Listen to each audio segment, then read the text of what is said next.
Então, tu vai instalar ferramentas que vão trazer não só automação, agilidade, até, como a gente costuma brincar, vai trazer de volta essas noites de sono, né? Que vai acabar muitos dos seus problemas. Então, isso basicamente é DevOps, tá? E isso engloba várias ferramentas, seja fora da nuvem ou na nuvem, tá? Opa, seja muito bem-vindo a mais um podcast Bora pra Cloud. E aqui a gente fala o que você precisa saber para usar a computação em nuvem do jeito certo e deixar suas aplicações com mais disponibilidade, mais agilidade. E no episódio de hoje a gente vai falar sobre ferramentas de DevOps para automatização. Meu nome é Sandro Rodrigues. O meu é Leandro Porciúncula. E eu sou o João Vitor. Fala, João Vitor. O João Vitor é o cara do DevOps aí. Então, para quem Beleza, não sabe... Beleza, João? Tranquilo. Tranquilo. Ó, assim, só para esclarecer, então, o que acontece? A gente fala bastante de cloud, né? Pô, cloud, computação em nuvem, barará. E agora um podcast falando de ferramentas de DevOps. Só pra galera, porque eu acredito que algumas pessoas não sabem muito bem o que é DevOps, ou já ouviram falar, mas não tem muita clareza. Então, só pra gente contextualizar e relacionar uma coisa com a outra, né? O que tem a ver o DevOps com a computação em nuvem? Para explicar isso aí primeiro, Sandro, eu acho que primeiro a gente tem que explicar o que é DevOps, né? Legal. Muitas pessoas nem sabem o que é o DevOps, na verdade. De uma forma simples, para não complicar muito, DevOps é uma forma, digamos que uma cultura, tá? Para essa cultura ser completa, existe um ferramental, que é inclusive a ideia do papo nosso de hoje aqui. E esse ferramental é muito auxiliado pelo lado da cloud. Por quê? Porque as ferramentas como serviço da nuvem, seja AWS, seja Azure, seja qual for a nuvem, facilitam muito esse processo, seja automatização, padronização, entre outros que podem ser feitos aí, né? Isso aí é legal que tem muita gente que às vezes pensa que DevOps é só em cloud, né? E não, as ferramentas de DevOps, muitas delas não são de cloud, mas a gente sabe que hoje a maior parte das empresas aí que usa a cultura DevOps, como tu falou, né? Porque outras pessoas podem pensar também, eu quero instalar DevOps na minha empresa, já ouvi falar isso também. Então, muitas das empresas que usam a cultura DevOps usam a computação em nuvem junto, né? Acabam usando, porque são empresas mais modernas, mais ágeis, que precisam de mais agilidade. Então, acaba juntando as duas coisas aí nesse ponto. Eu sou o mais leigo aqui, tecnicamente. Então, eu acho que eu vou ajudar a galera que está ouvindo aí, que não sabe bem o que é DevOps, porque eu vou fazer algumas perguntas aqui que pode até parecer meio besta. Mas, beleza, vamos lá. Pelo que eu entendi, DevOps é uma cultura, como tu diz, é uma forma de usar algumas ferramentas, que são as ferramentas que a gente vai falar hoje, para conseguir alguma coisa, para ter o quê? Mais agilidade, para que serve? Aí tu aplicou bem o termo. É como o Leandro falou, eu não vou instalar DevOps, não é um software que você pode ir lá instalar, né? DevOps tem o intuito de trazer a colaboração entre as equipes, seja infra, seja infraestrutura, seja a empresa como um todo, tá? Então, tu vai instalar ferramentas que vão trazer não só automação, agilidade, até, como a gente costuma brincar, vai trazer de volta essas noites de sono, né? Que vai acabar muitos dos seus problemas. Então, isso basicamente é DevOps, tá? E isso engloba várias ferramentas, seja fora da nuvem ou na nuvem, tá? O que acontece? O DevOps ele não depende da nuvem para ser aplicado. Você pode muito bem, por exemplo, instalar suas ferramentas no seu ambiente on-premise ali, e trazer aquela agilidade, trazer aquela automação que você tanto quer. Ou também, se você tiver em nuvem, você pode aplicar essas ferramentas em nuvem ou até aplicar as ferramentas que a própria nuvem disponibiliza, que às vezes agiliza ainda mais o processo de aplicação do DevOps. Não sei se eu te respondi a pergunta, mas... Não, respondeu sim. É o cara ali, o time, né, que acaba conectando tudo para fazer a entrega das coisas mais rápido. Tipo, o cara, ele precisa estar conectado com a equipe de dev, né, muito conectado com a equipe de desenvolvimento e com a parte de operação, de entrega daquela aplicação, e ele acaba fazendo esse meio de campo para entregar isso de forma mais rápida. Eu acho que uma palavra que é muito forte no DevOps é tempo, né? O cara ganha muito tempo agilizando, automatizando as coisas às vezes trabalhos repetitivos.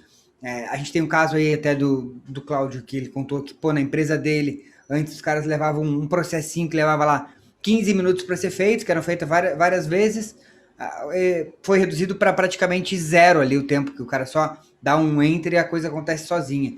Então, esse tipo de coisa que eu acho que é o grande foco e o grande objetivo da cultura DevOps, né? E aí, às vezes, não é só uma pessoa, é uma pessoa ou um time todo, né, conectado naquilo. Ah, legal. Acho que vai ficar mais claro a gente falando de ferramentas e tal, né? Bom, mas a ideia então aqui é a gente falar sobre ferramentas de DevOps para automatização. Então, cara, vamos começar por um ponto aí. Vamos pensar. Quando a galera pensa em DevOps, qual a primeira coisa que vem? Qual a primeira ferramenta que a gente pode começar a falar? Cara, eu diria que é o Git, tá? Que inclusive é uma das primeiras ferramentas aí do curso que eu ministro aí na Cloud Treinamentos. Legal. Qual que é a ideia? O Git é o que te permite que você crie, na verdade, é o que te permite que você elimine uma dor, tá? Qual que é a dor? A dor é aquela velha história. Tem que ficar criando vários e vários arquivos com diferentes versões na sua máquina. Arquivo 1 barra versão 1, versão 2, versão 3, versão agora versão vai. 1, agora quase deu. Teste mais um teste. Ô, João, quanto tempo faz que tu trabalha aí em empresas que têm essa cultura de DevOps? Como é que tu começou essa história toda aí? Cara, essa história, na verdade, começou com uma empresa aqui da minha cidade, que eu vi que eles tinham uma certa deficiência, né? Na verdade, antes de eu ver essa deficiência, eu já trabalhava como meio que no rumo do DevOps sem saber disso.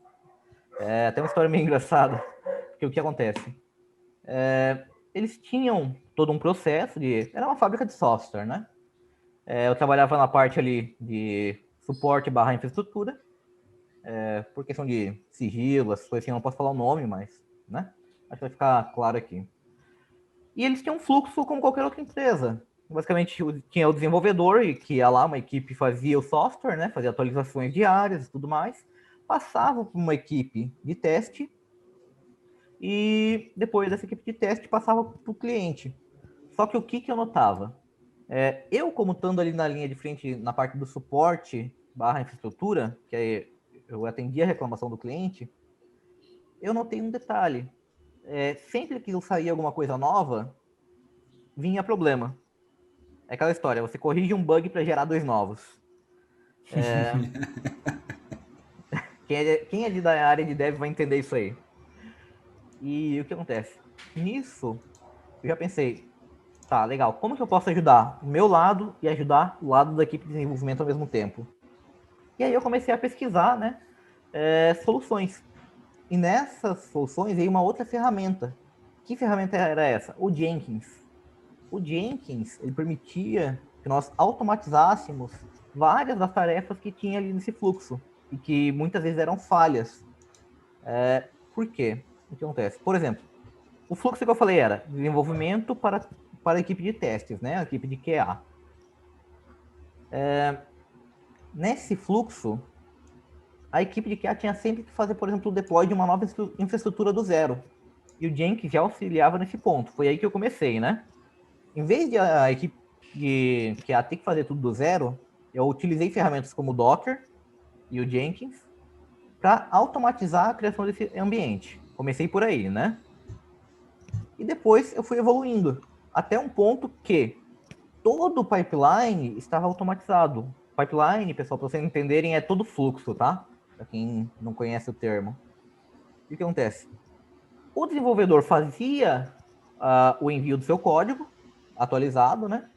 Ele passava por todo um fluxo, fazia todos os testes de forma automatizada no Jenkins, assim que ele enviava. E logo após os testes padrões, né, de código, validação de código, se o código estava no padrão da empresa, ele mandava, já preparava o ambiente pronto para o QA e dizia, ó, QA, tá aqui o link para o teu ambiente, faça os testes novos que você precisa fazer. Daí o QA aprovava ou negava, e automaticamente o Jenkins já mandava ou para um fluxo de aprovação ou para um fluxo de negação, né, de alguma falha. Então, esse é um exemplo aí de como que eu comecei nesse mundo de DevOps. Foi meio que por acidente, pode-se dizer assim. Legal. Massa. Pode falar aí, fala aí.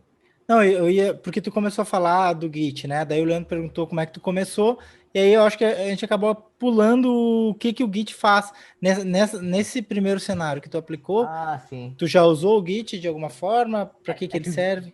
Nesse primeiro cenário, o que acontece? A empresa de desenvolvimento, eles já utilizavam o Git, né? Então, aí eu já tive uma dor a menos, pode-se dizer assim. Porque eles já utilizavam, eles seguiam o parâmetro do Git Flow, né? De boas práticas. Então, o Git aí já não foi um problema. Aí eles já estavam um passo, né? Pelo menos caminhado. Então, eu acompanhei a partir do Git. Após o Git, o que acontece? Eu entrei com a automatização de processos. O Git ali, eles já aplicavam faz mais ou menos um ano. Eu não posso dizer que era um processo tão antigo, mas também não era tão novo, né? Que era algo que estava consolidado, ainda bem. Mas empresas novas, muitas vezes a gente tem que realmente começar desde essa parte do Git, porque às vezes o desenvolvedor nem sabe o que é um Git. Não sabe o quanto que isso ele vai facilitar a vida dele. Tá, mas eu acho que a gente ainda não explicou o que é o Git. Explica um pouquinho mais aí. Tá, vamos lá. Vou pegar uma empresa nova, tá? Para simplificar. Porque esse cenário que eu dei ali, ele já tinha o Git aplicado. Vamos pegar uma startup, por exemplo. Numa startup, muitas vezes eles vão começar a desenvolver um software para resolver uma solução que eles viram no mercado. Isso aí é algo que o Sandro me ensinou até, né, Sandro? Dos cursos dele. Vamos lá. E o que acontece? Para desenvolver essa solução, eles vão desenvolver um código para um aplicativo. Não importa a linguagem, tá? Vamos pegar, por exemplo, um PHP da vida. Vamos desenvolver em PHP. O que acontece? A partir do momento que eles começam, se for só uma pessoa, ok, ela vai conseguir trabalhar normalmente. Só que geralmente uma startup não é só uma pessoa, né? É um conjunto de pessoas ali que vão formar uma equipe de desenvolvimento. Uhum. Essa equipe pensa o seguinte: tem o desenvolvedor 1, 2 e 3. Cada desenvolvedor vai ter o seu código e em alguns momentos ele vai precisar trabalhar no código de outra pessoa. Agora, como que esses desenvolvedores vão se comunicar de forma que todos os códigos estejam sincronizados?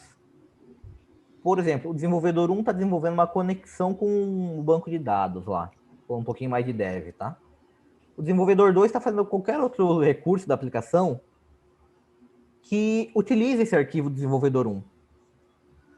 Só que se o desenvolvedor 1 mudar esse arquivo no meio do caminho que o outro desenvolvedor está mexendo, o que vai acontecer? Ele vai quebrar o que o outro desenvolvedor está fazendo, né? Uhum. Então, é para isso que o Git vem também. Além de evitar que você tenha aquele arquivo 1, 2, 3, as versões, né? Ele vem também para ajudar na colaboração entre várias pessoas num projeto. Porque ele centraliza os arquivos no local, aonde você vai mandar suas versões, né? Suas alterações. E quando existir alguma alteração, qualquer pessoa pode ir lá, baixar essa alteração e desenvolver em cima dela, né? Legal. Show de bola. Massa. Basicamente um controle, ele faz um controle de versões, né? Trabalha com controle de versão de código e colaboração, assim. Existem algumas ferramentas aí, o Git, ele é uma... Eu não sei como é que chama, porque tipo, tem o GitHub, o GitLab, vários repositórios de... São websites que permitem a utilização do Git de forma remota, né? Na internet. Isso aí. Tá, legal. Ô, João, eu vi tu falando assim, ó, pô, tu veio de infraestrutura, mas aí o DevOps, pelo que eu entendi, ele ajuda bastante o desenvolvimento. Na tua percepção, o profissional que resolve trabalhar com DevOps, ele é um cara que vem da parte de infra ou ele é um cara que vem da parte de desenvolvimento? Cara, eu diria que dos dois, tá? Porque o que acontece? A vontade de querer solucionar... Quando soluciona um problema para um lado, tu vai solucionar para o outro também. Essa é a verdade. Tu pode, por exemplo, o desenvolvedor, ele tem uma dor ali que é o quê? que é basicamente provisionar o ambiente dele, que ele depende da infra, mas também ele depende de algumas questões ali de quality, né, de teste de código e tudo mais. Então, nesse fluxo que a gente falou, que eu comentei antes, ele aborda os dois lados. Ele vai abordar tanto a parte de subir uma infraestrutura para ele, quanto o lado da parte dele de testes, de código, de melhoria, né? Assim, evitando que códigos ruins voltem para ele, por exemplo, né? Melhor dizendo, que códigos de má qualidade sigam em frente. Entendi. Assim, não vai gerar bugs, como eles chamam, né? Legal. Tá, e vamos lá, vamos focar nas ferramentas, então. Então, a gente falou do Git, que é tipo um repositório onde controla a versão e tal, e do Jenkins, né? Que faz o teste no pipeline, testa para ver se está tudo certo e tal, valida o código. O que mais aí que a gente pode falar de DevOps que ajuda a automatizar esse processo todo? Cara, tem uma outra ferramenta que eu até comentei por cima aí, que é o Docker, né? Que na verdade envolve mais a parte de containers, não o Docker em si. O Docker é apenas uma plataforma de container. O que os containers ajudam nesse meio mundo aí, tá? Vamos supor o seguinte: você tem sua aplicação lá. Você tem que, toda vez que você tem um cliente novo, você tem que dizer para o cliente: ô cliente, eu quero que você me forneça uma máquina Windows com no mínimo 4 GB de RAM, tanto de processador e assim por diante, né? Tem os requisitos mínimos da sua aplicação. O que acontece? Quando você coloca a sua aplicação em um container, não importa em qual sistema que ela vai estar rodando, se é Windows, Linux, ou qualquer coisa do tipo, tá? Claro que ainda vai existir uma demanda de hardware mínimo, claro, porque é da aplicação, mas toda aquela demanda que limitava, por exemplo, eu só consigo instalar no Windows, eu só consigo instalar no Linux, isso não vai existir. Por quê? A partir do momento que você roda dentro de um container essa aplicação, você está isolando ela ali, você está colocando tudo que ela precisa naquele espacinho, e você vai jogar todo aquele espacinho, aquele container, né, para o seu cliente. Então você vai dizer para o cliente, tá aqui meu container com a minha aplicação, você simplesmente vai executar isso aqui, é uma linha para subir o container, né, um código bem simples, e o cliente vai executar aquilo e essa aplicação vai sair rodando. Não vai ter processo de instalação, configuração de banco, não vai ter nada que fosse a gente chama de convencional, né? Todo o processo padrão. Então tá, um código gera um container que já sai rodando a aplicação. Basicamente é isso, de forma simplificada. Uma vantagem que eu vejo do container também é a mobilidade que tu ganha, né? Exatamente. Porque às vezes a gente via muita gente que o cara tinha muito lock-in. Eu tô num provedor tal, aí já falando um pouco mais de cloud, né? O cara, às vezes tinha medo de usar a AWS, porque se ele quisesse mudar depois para o Google. Então o container te dá essa facilidade de mobilidade, que essa portabilidade, para tu mudar de um lugar para o outro, essa portabilidade é muito rápida, é muito tranquilo, porque o container que vai rodar num lugar é o mesmo container que vai rodar no outro lugar, e normalmente as plataformas de cloud elas trabalham com as mesmas tecnologias de containers, né? E também para tu trazer no teu ambiente local, às vezes tu tem uma coisa que tu testa no teu ambiente local e aí tu quer botar em produção na nuvem e tinha muito problema das coisas serem diferentes. Já com container isso aí também não acontece, né? Porque o container que tu roda aqui é o mesmo container que tu vai rodar lá. Então isso aí agiliza. E também para a galera de dev, a parte de quando o cara começa a pensar em microserviços, né? Porque em vez de tu ter um servidor lá, a tua aplicação rodando praticamente toda ela numa coisa só, quando tu começa a separar em microserviços, em pequenos containers, tu começa a ganhar, poder escalar uma parte só da tua aplicação, ou se tu tiver um problema em determinado ponto da tua aplicação, tu não tem downtime. Tu cai só aqueles containers ou aquele grupo de containers, seja o que for. Às vezes nem precisa cair, né, Leandro? Às vezes você simplesmente coloca os dois containers lado a lado e vira a chave pro novo container atualizado. De atualização, né? De fazer um deploy, claro. Não, com certeza. Também fazer deploy fica muito mais rápido para escalar, para fazer deploy, para tudo, né? As coisas acontecem mais rápidas com containers. Então, acho que isso aí é hoje é uma realidade aí, e principalmente a galera que está começando a desenvolver já pensa em containers hoje. É uma forma de tu pegar e rodar uma aplicação sem depender de um sistema operacional, né? Isso, exatamente. Show. Tá, bora lá então. Falamos de Jenkins, falamos de Git, falamos de containers. O que mais que a gente pode falar que ajuda a automatizar esses processos? Ô, João, no final a gente poderia tu poderia meio que descrever um cenário, né, de automatização. Isso ia ser legal. Pode ser. Que na verdade existe um fluxo, né, que dita o DevOps, como ele funciona, basicamente. Depois eu vou comentar algo sobre isso. Mas agora eu vou falar de uma ferramenta bem legal que envolve um pouquinho de dev, mas é para a equipe de infraestrutura, tá?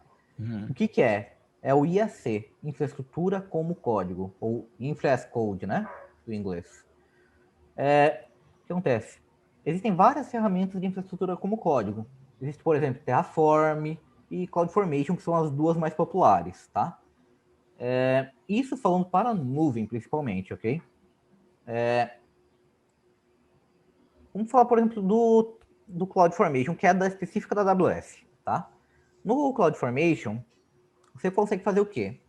Em vez de você ir lá na mão, ficar clicando, clico aqui, clico ali, para fazer toda a criação da infraestrutura, você vai criar um arquivo dizendo, CloudFormation, eu quero que você crie uma EC2. Você vai na documentação, pega o modelo da criação da EC2 e vai simplesmente pegar e jogar no seu arquivo. E vai adaptar o que você quer, por exemplo. Eu quero que o nome dessa instância seja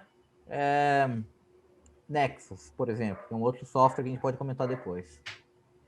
Eu quero que na inicialização dessa instância você já instale o Nexus para mim. Isso é algo muito legal, porque você consegue colocar toda a instalação do software de forma automática no seu código, tá? E você pode fazer tudo ali, né? Pode fazer a criação do load balancer, do balanceamento, né? Do escalonamento automático da sua instância, da sua rede, tudo que você precisar. E o que acontece? Tá, o seu arquivo está pronto. Como que eu faço o deploy dele? Você simplesmente faz um único comando. Você simplesmente vai, ou então, pela linha de comando, né? Ou simplesmente você pode ir na interface do CloudFormation, na interface web também, e mandar aquele arquivo. Então não precisa fazer mais nada. Toda aquela execução que você colocou no código vai ser criada de forma automática pelo provedor de nuvem. Nesse caso, a AWS, né? Então, todo aquele trabalho que você teria na mão, você pode simplesmente dar um comandinho ou colocar ali na interface web o arquivo, né? E tudo é criado automaticamente. Qual a vantagem disso? Tá, vamos supor que ocorreu um problema do data center da Amazon, por exemplo, né? Você pode simplesmente pegar esse arquivo e subir no outro data center. Então, aí você já tem até um disaster recovery, né? A gente já está entrando mais a fundo ainda nesse ponto. Que nem o Leandro citou antes. Eu não gostei do provedor A, eu quero ir para o provedor B. Aí você pode trabalhar, né, com outras ferramentas, não específicas da AWS, por exemplo, Terraform. Você pode pegar esse arquivo e subir no provedor A, B, C, D, do que você quiser. Porque essas ferramentas permitem isso. Então, eu acho que ferramentas de infraestrutura como código no geral são algo fantástico, pode-se dizer assim, né? Podem evitar uma baita dor de cabeça. Uma grande, desculpa, Sandro, uma grande vantagem que eu vejo aí também é que, assim como tem versões de softwares, tem versões de infraestrutura, né? Exatamente. Porque quando tu tem infraestrutura como código, tu tem versões dela. E se alguma coisa em algum momento deu errado, tu consegue fazer um rollback da tua infraestrutura na versão anterior. Detalhe. Como se fosse aplicação. Desculpa interromper, Leandro. Aonde que essa versão seria armazenada? No Git. Exatamente, que a gente citou aqui antes. Claro. Então legal, vocês estão vendo aí como uma ferramenta liga com a outra também, né? Isso aí que tu falou é legal, né? É sempre... Nunca é uma ferramenta que o cara vai usar, né? Não é um... Por exemplo, agora no DevOps Cloud Week que tu vai fazer, principalmente para quem está assistindo aí antes do DevOps Cloud Week, né? Que vai acontecer agora a partir do dia 1º de março. 1º de março, 1º de março, o link deve estar, para quem está no YouTube, o link deve estar na descrição aqui. No DevOps Cloud Week, tu vai mostrar algumas dessas ferramentas na prática, certo? Mas mesmo assim lá não dá para mostrar tudo isso, e tu vai mostrar mais do que mais ferramentas que a gente está falando aqui, que eu sei, mas não dá para mostrar todas pela quantidade de ferramentas que tem hoje. Isso. Ó, não sei se vocês vão lembrar, mas agora há pouco eu falei o seguinte: o DevOps nada mais é que um fluxo infinito, tá? Esse fluxo infinito consiste do quê? Planejamento, código, build, teste, release, deploy, operação e monitoramento. A partir do monitoramento, você volta para o planejamento. Por quê? Porque é um fluxo de melhoria constante. A partir do momento que você tem algo em produção ali rodando, você vai ter seu monitoramento. Com o monitoramento, você vai encontrar um ponto de melhoria. E aí você volta para o planejamento e faz uma melhoria. Então é um fluxo constante que vai... Cada etapa desse fluxo vai ter várias ferramentas que você pode usar. Ali no DevOps Cloud Week a gente vai mostrar algumas, né? Mas existem várias que a gente pode abordar. Show de bola. Bom, vamos lá. Então falamos de containers. O que mais? Não, falamos de containers, falamos de infraestrutura como código, né? Que é Terraform e CloudFormation. Que outra ferramenta a gente pode falar aí que ajuda na automatização? Monitoramento? Um exemplo de ferramentas de monitoramento. Pode ser. Você falou agora nesse teu fluxo aí, né? Você falou de... Repete o teu fluxo aí para nós, só para tentar pegar uma de cada ali. Vamos lá. Planejamento, código, que aí é o Git, né? Tem o build, aí você pode utilizar várias ferramentas, na verdade. Tem a parte de teste. Eu diria que o build e o teste você pode utilizar dentro do próprio Jenkins, tá? Que a gente já comentou aqui. E tem também o tipo, falando de cloud, né? Pra galera que tá mais familiarizada com cloud, na AWS teria o code build, né? Faria a parte de build de testes também. Isso. E também faz a parte de deploy também, né? Que você tá aqui há pouco, ó. Depois do teste vem o release, né? Que é o lançamento da versão em si. Aí você vai armazenar num repositório. Que repositório pode ser esse? Pode ser um Nexus, por exemplo. Nexus... Qual é a diferença do Nexus pro Git? Tá, vamos lá. O Git é onde você vai armazenar seu código, fazer o versionamento, tá? No Nexus é onde você vai ter o seu artefato, o seu projeto pronto para uso, tá? Por exemplo, eu tenho uma aplicação em Java. Quando você tem uma aplicação em Java, você vai fazer o build dela e no fim ela vai te gerar um arquivo pronto para executar. Pode ser outro Java, ou então, falando de C, por exemplo, você vai ter um .exe ali, você vai executar. Esse .exe é o seu artefato já pronto, não é seu código. É o que você vai disponibilizar para o seu usuário. Seria, basicamente, seu release, né? E aí entra o Nexus, que é o software que você pode usar, por exemplo, para armazenar as suas releases, as suas versões dos seus softwares, já prontas para o usuário final. E o usuário, por exemplo, ele vai lá no seu sitezinho e vai clicar em download. O que vai acontecer? Ele vai lá no seu Nexus e vai baixar aquela versão que ele pediu. Tá? Então, o Git vai ser o seu código. O seu Nexus é onde você vai armazenar, por exemplo, a sua aplicação já pronta para o seu usuário final. Show, entendi. Legal. Seguindo na tua esteira. Seguindo o fluxo. Tem o teste, o release, daí vem o deploy. Tá?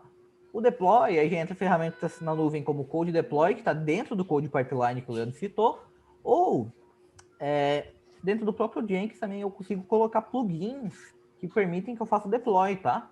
O Jenkins é uma ferramenta poderosa justamente por causa dos plugins dele. Foi até uma discussão que a gente teve ontem na nossa mentoria.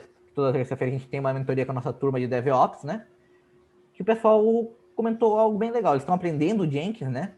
E eles comentaram: João, o Jenkins tem tantos plugins, mas tantos plugins, que abriu a minha mente aqui para automatizar vários processos dentro da minha empresa.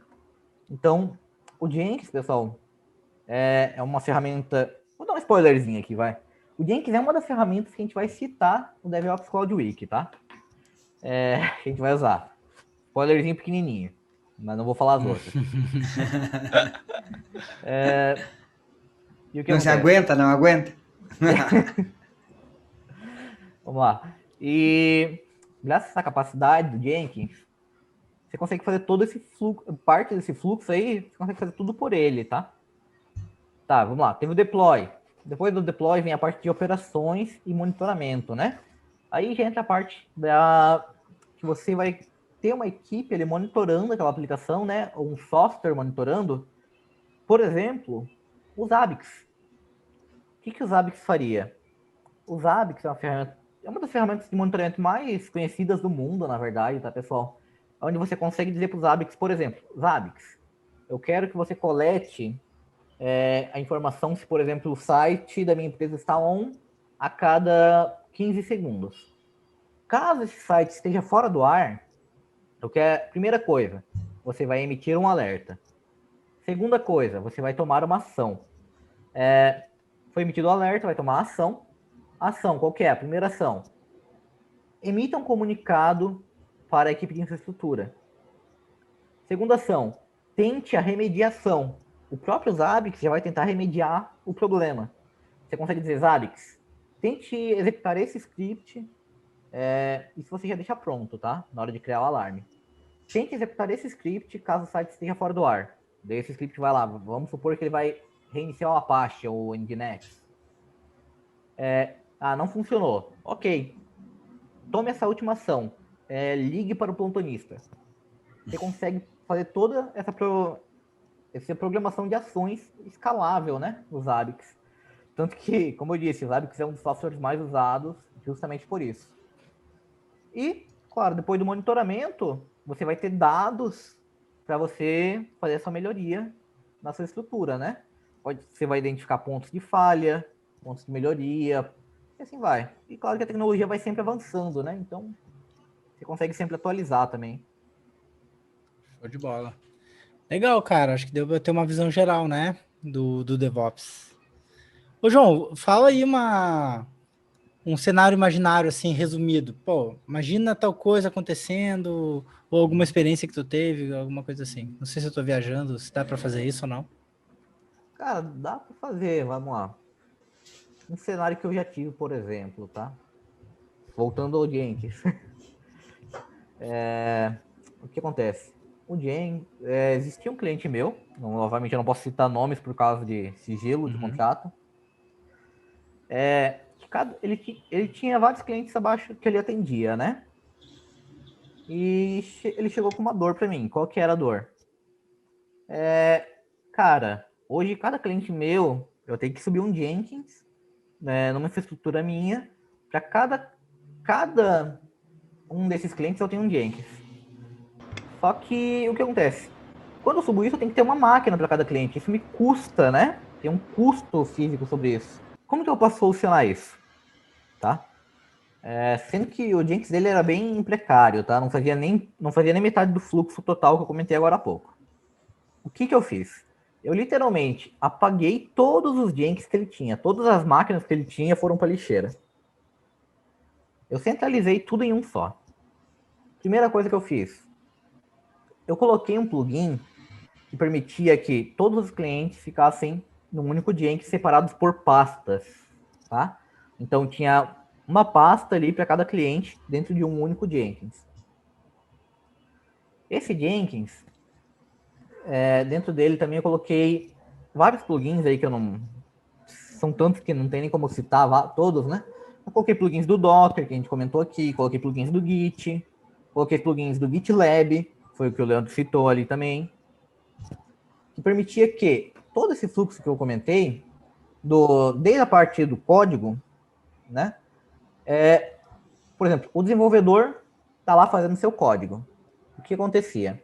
Vamos pegar um único cliente de exemplo, tá? Mas eu fiz para vários, dentro de um único Jenkins. O desenvolvedor fazia seu código na sua máquina e ele enviava esse código para o Git. No caso, era um GitLab, né? Automaticamente, quando o GitLab reconhecia esse código, ele automaticamente dizia para o Jenkins, ele mandava uma mensagem: Jenkins, recebi uma atualização. Inicia a sua tarefa do pipeline, do seu fluxo de atualização. Isso é automatizado, tá, pessoal? A gente não precisava fazer nenhuma ação. O Jenkins automaticamente iniciava o fluxo dele. Qual que era o fluxo? Primeira coisa, baixa a aplicação do GitLab, do seu Git, né? Segunda coisa, faz o build dessa aplicação. Ah, João, mas como que ele fazia o build? Pessoal, Docker.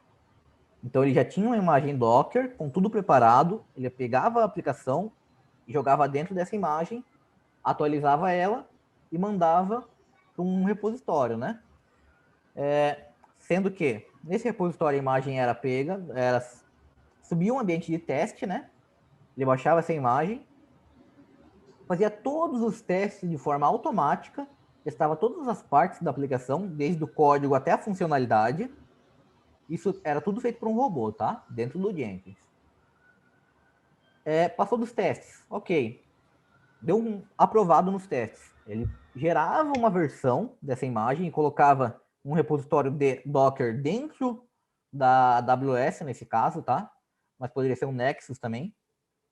Utilizava o ECR, que é um repositório de Docker, de imagens Docker da Amazon.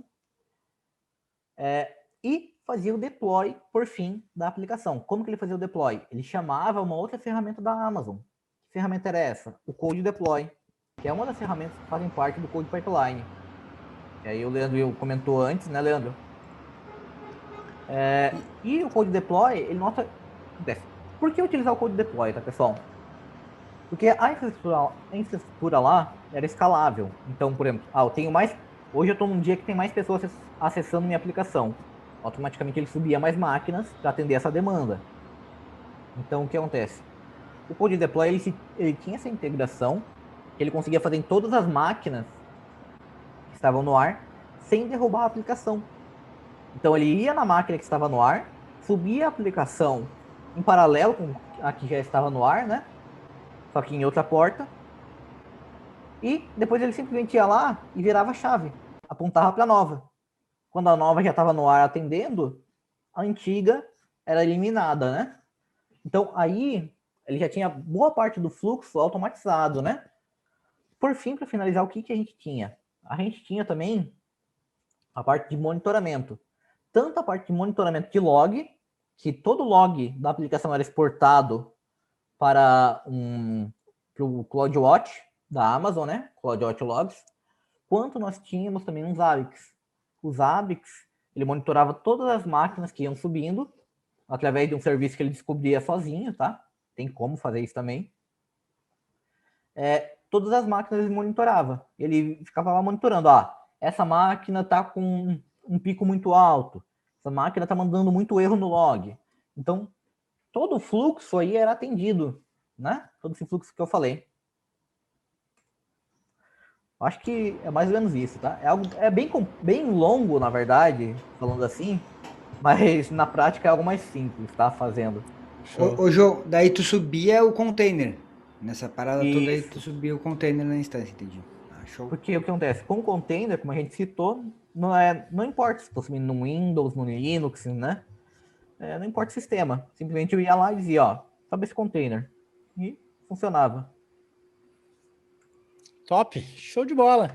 Então, cara, legal, acho que deu para ter uma visão geral de algumas ferramentas e a galera que quer se aprofundar nesse assunto pode participar do DevOps Cloud Week, né? Que vai ser um treinamento online, gratuito, que vai acontece algumas vezes no ano, agora, acho que só aconteceu uma vez até agora, vai ser a segunda edição, né? Agora em março, 1º de março, mas talvez aconteça outras vezes no ano aí. Então, quem quiser se aprofundar lá vai ter prática, né? A galera vai ver essas ferramentas funcionando, algumas delas, pelo menos. Então, quem quiser conhecer um pouco mais disso, automatizar isso, seus processos e ganhar tempo, né? Porque a grande sacada do DevOps, o grande benefício, na minha visão, é o tempo, né? O que tu ganha de tempo, nossa, melhora a qualidade de vida do cara, né? Além Volta a ter uma vida social. E tu vê, o cara vê, né, que as empresas que estão no topo aí hoje no mercado são as empresas que usam esse tipo de ferramentas, né? Então, eu acho que se o cara quer entrar no mercado, quer trabalhar nessas empresas, quer estar no topo aí do mercado, o cara precisa conhecer. Talvez algumas dessas ferramentas hoje são pré-requisitos em muitos lugares, então essa talvez seja uma oportunidade no DevOps Cloud Week. E quando tu fala em empresas, né, eu penso assim, cara, empresas, mas quem que tem que perceber essa necessidade, essa demanda e trazer esse tipo de informação, de processo, de cultura, de conhecimento, né? são os profissionais, né? O profissional de TI que tem que ter essa visão, ver o problema acontecendo lá, que nem o João, viu um problema acontecendo, quando liberava uma nova versão, dava um monte de reclamação, cara, posso tentar melhorar aqui. Daí insere esse tipo de solução, né? Então, na minha visão, isso tem que partir do profissional. A gente vê muitas vezes o profissional assim, cara, não tem oportunidade para isso, não vejo ninguém pedindo isso, e na verdade as empresas, elas não sabem que, muitas vezes, né, elas não sabem que isso é possível. Se é uma empresa que não tem uma área de TI muito estruturada, quem que vai saber que isso é possível? Quem? O administrativo? Óbvio que não. O dono da empresa? Também não. Agora, se tem um setor de TI já mais estruturado, que já tem gente lá que manja da coisa, aí talvez tenha uma demanda. Estamos procurando DevOps. Mas caso contrário, o cara chega com um conhecimento desse, numa empresa que não tem esse tipo de cultura, e percebe os problemas e traz a solução, implanta a cultura, essa na minha visão, é o profissional que vai ser valorizado, né? Porque é o cara que conectou com o negócio, percebeu, cara, a gente pode melhorar o negócio, a empresa pode ser mais ágil e eu posso ajudar com o conhecimento que eu tenho. Então, a iniciativa, né? A iniciativa, na minha visão, é uma coisa bem importante. Certeza. E claro, também trazendo, né? Até um benefício para o funcionário também, incluindo talvez um aumento de salário aí. Foi no meu caso ali, inclusive. Ninguém na empresa estava procurando aquela melhoria. O que eu fiz? Eu fui atrás, apliquei, e nisso a empresa começou a aplicar o DevOps. Eu entrei como o líder DevOps, vamos dizer assim, o primeiro do setor, e depois foram entrando mais pessoas para aplicar realmente isso em grande escala na empresa. E claro que isso veio junto com um aumento bem razoável, né? Uhum. Show de bola. É consequência, né? Consequência. Legal. Show de bola. Valeu, João. Valeu, Leandro. Então, mais alguma coisa que vocês querem falar? Não, eu acho que é isso aí. Eu acho que a gente deixou assim, conseguiu passar talvez para a galera a importância, né, dessas ferramentas, né, e que são várias ferramentas, que não é só uma, e sim uma junção de várias, que elas têm uma sequência, uma serve para uma coisa, outra serve para outra. Então são várias ferramentas aí que acabam juntando essa cultura de DevOps. É isso aí. Aqui a gente só falou de algumas, né? Lá no DevOps Cloud Week vão ter várias outras. Na prática. Fechou. Na prática. Show de bola, valeu, João. Esse foi mais um podcast. Bora para Cloud, bora para DevOps. E é isso aí. Esse podcast vai estar disponível aí no Spotify, nas plataformas de podcast e também no YouTube como um vídeo, né? Se a galera quiser assistir. E também no Instagram. É isso aí. Valeu, João. Valeu, Leandro. Valeu. Falou, pessoal. Até a próxima. Tchau. Falou.